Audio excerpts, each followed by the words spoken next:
नमस्कार, आप देख रहे हैं अपना यूट्यूब चैनल दी आईडी एक्सप्रेस। आइए बात करते हैं एसएससी जीडी कांस्टेबल एग्जाम 2025 से संबंधित कट ऑफ के बारे में। देखिए, आपको पता है कि आंसर की जारी कर दिया गया है और अभी तक आप लोगों ने अपने आंसर की को देख भी लिया होगा कि आपका स्कोर कितना बन पा रहा है। इस वीडियो में हम लोग कट ऑफ को जानेंगे 2025 का। लेकिन मैं आपको बता दूं कि जो पिछली बहाली 2024 की थी और 2025 की थी, पहले दोनों बहाली की हम लोग तुलना करेंगे। उसके बाद दोनों जन मिलकर हम लोग इस कट ऑफ को निकाल पाएंगे। क्योंकि देखिए, किसी भी एग्ज़ाम के कट ऑफ को निकालना थोड़ा मुश्किल हो जाता है, क्योंकि डिपेंड करता है कि सीट कितना है, कितने बच्चों ने फॉर्म भरा था, कितने बच्चों ने एग्ज़ाम दिया था, सारी बातें, परीक्षा का लेवल कैसा था, नॉर्मलाइजेशन कैसा हो रहा है, सारी बातें ध्यान देनी पड़ती है। तो बस आप इस वीडियो में बने रहिए और चैनल पर पहली बार चैनल को सब्सक्राइब कर लीजिए। आइए जानते हैं इस बार के कट ऑफ को।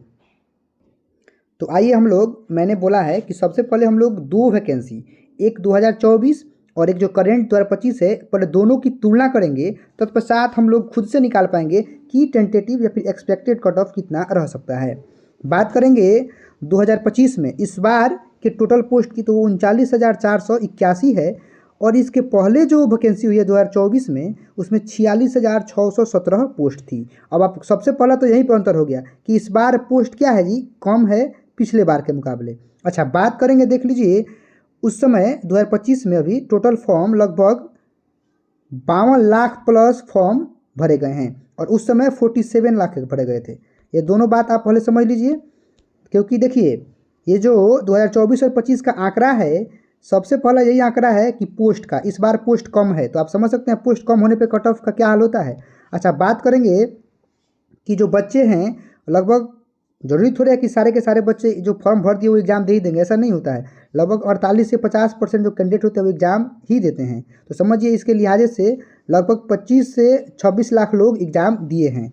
अब आप समझिएगा, जो कट ऑफ है वह डिपेंड करता है एरिया पर कि किस एरिया से आप बिलोंग करते हैं, तो वहाँ का कट ऑफ कैसा होगा। अगर जनरल डिस्ट्रिक्ट का एरिया है तो उसका सबसे ज़्यादा कट ऑफ हाई जाता है। बात करेंगे बॉर्डर एरिया की, अगर किसी देश से सटे हुए हैं और बॉर्डर डिस्ट्रिक्ट एरिया पड़ता है तो इससे थोड़ा सा कम होता है, ठीक है। बाकी जो नक्सल एरिया है वह सबसे कम होता है, ठीक है। तो तीन बातें यहाँ पे क्लियर हो गई कि अगर जनरल डिस्ट्रिक्ट एरिया है तो सबसे हाई कट ऑफ जाएगा। आप ये तुलना कर लीजिए अपने आप से। अगर किसी देश से सीमा से सटे हुए हैं तो वहाँ का इससे थोड़ा कम जाएगा, बाकी सबसे कम नक्सल एरिया का जाएगा। अच्छा, आप एक बार देख लीजिए ये भी बात कि एक एग्जाम्पल के तौर पर मैं आपको दिखा देता हूँ, देख लीजिए खुद आप देख सकते हैं कि उत्तर प्रदेश का लिया गया है, इसलिए लिया गया कि उत्तर प्रदेश में सबसे हाई कट ऑफ जाता है, ठीक है।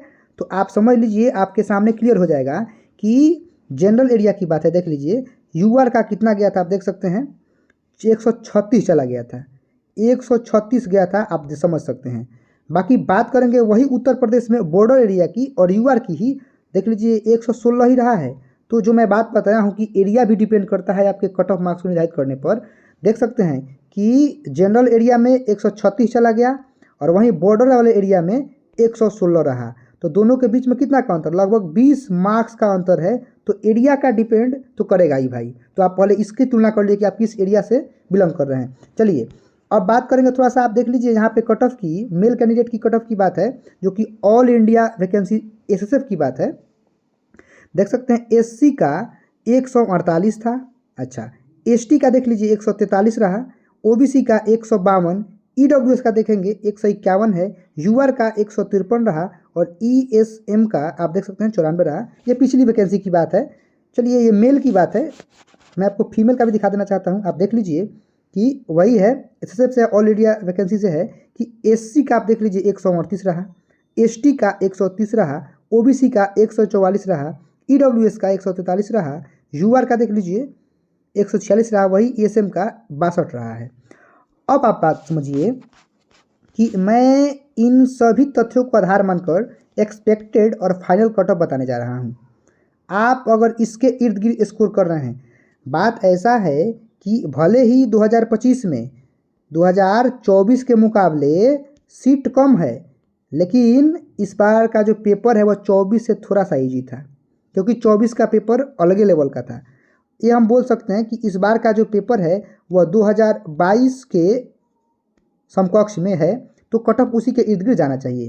2024 का पेपर कुछ अलग था, उससे तुलना हम लोग नहीं करेंगे। ये मेरा एक एक्सपेक्टेड कट ऑफ है कि अगर आप मेल हैं, देख लीजिए, और इन कैटेगरी से आते हैं और अगर आप इतना स्कोर कर रहे हैं तो बिल्कुल आप सेफ जोन में हैं, आप निश्चिंत रहिए, आगे की तैयारी कीजिए। अगर यूआर हैं तो 135 प्लस आपका स्कोर बन रहा है, आप सेफ रहेंगे। ईडब्ल्यूएस हैं तो 125 प्लस रहिएगा। ओबीसी अगर है तो 130 प्लस, और एससी है तो 120 प्लस आपके लिए सेफ रहेगा। वहीं एसटी के लिए 115 प्लस सेफ रहेगा। बात करेंगे फीमेल की, तो आप देख सकते हैं कि अगर फीमेल में आप यूआर हैं तो 130 प्लस है, बिल्कुल आप सेफ हैं। ईडब्ल्यूएस हैं तो 120 प्लस पे सेफ रहेंगी। ओबीसी में 125 पर सेफ रहेंगे, और एससी में 115 और एसटी में 110। देखिए ये मेरा एक अनुमान है, क्योंकि इस बार की जो वैकेंसी है वह पिछली बार की वैकेंसी की तुलना में सीट तो कम है, लेकिन पेपर का लेवल थोड़ा अलग है। तो इस वीडियो में हम लोग कट ऑफ को जान पाए हैं। बाकी आप अपना सुझाव कमेंट में कीजिएगा। आप पढ़ते रहिए, बढ़ते रहिए। आपको ढेर सारी शुभकामनाएं।